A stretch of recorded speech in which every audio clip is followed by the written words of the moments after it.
We have wanted a second compost bin for a while.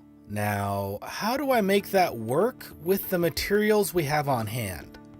Welcome to the Hippie Geeks. If you enjoy this video, be sure to subscribe and hit the bell notification icon to catch all our new content. We are constantly trying to improve our systems in the garden, and this year is no exception. We compost just about everything we possibly can.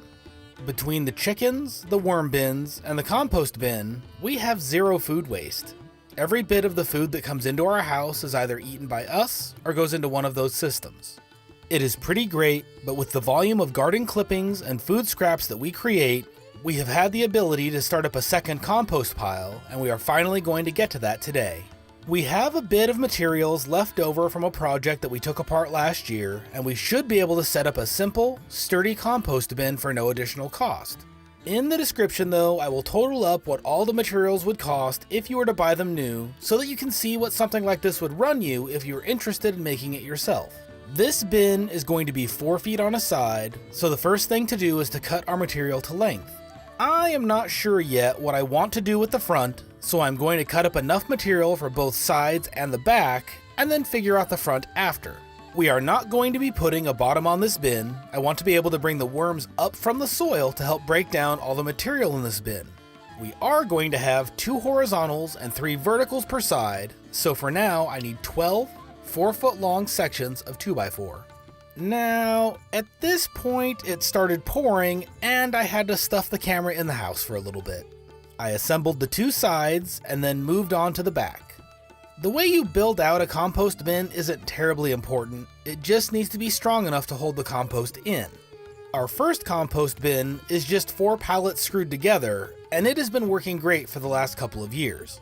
Once I had the back and sides screwed together, it was time to get it moved into place. First, I had to move the kayaks and screens out of the way, followed by the bricks that were blocking the gap in the bottom of the fence in that corner. After raking back the layer of bark chips, I just picked up the framing and put it roughly in place. Next, I grabbed some scraps to get it level, and then just started digging up the lemon balm that was in the way. I'm going to relocate it under the top bar hive, so I just set it aside for now.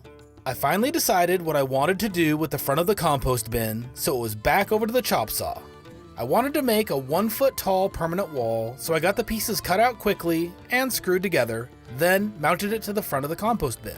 I needed to add some way to hold more horizontal bars in place to keep the compost in as it fills up, so I added a couple more pieces of 2x4 vertically, creating a lip that boards will be able to be put up against, and the pressure of the compost behind them will keep the boards in place.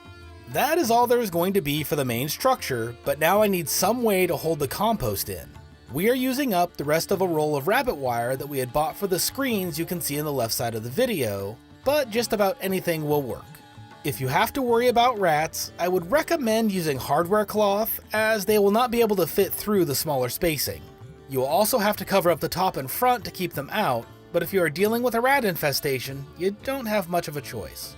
I used lathe to hold the wire in place, with 4 or 5 screws in each piece to keep it secured to the framework.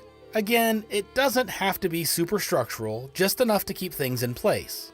Once that was all finished up, I measured the corners to make sure that it was square, and then put a couple of bricks in to keep the sides in place. After that, I finished off the front with some chicken wires stapled into the framing, and then cut off the extra with a pair of wire cutters. At this point, the structure is finished. I wanted to spread the bark chips out around the area again, and then it was time to start moving material into this compost bin. We have quite a bit of material on top of the various raised beds that hasn't had time to break down, so we are going to throw all of it into this bin on the bottom to start it off and give it the most time possible to break down. All of the cardboard that was in the top of the beds will be going in here, along with the top layer from the existing compost bin we have. Our other compost bin has acted as a third worm bin really, but there is quite a bit of material on top that hasn't had time to get broken down by the worms, so I want to move it over, giving us access to the rich, wormy soil below. By moving all of that material to the new compost bin, it is also getting seeded with red wiggler compost worms, as that material is full of them as well. You can honestly not have too many worms if you are gardening.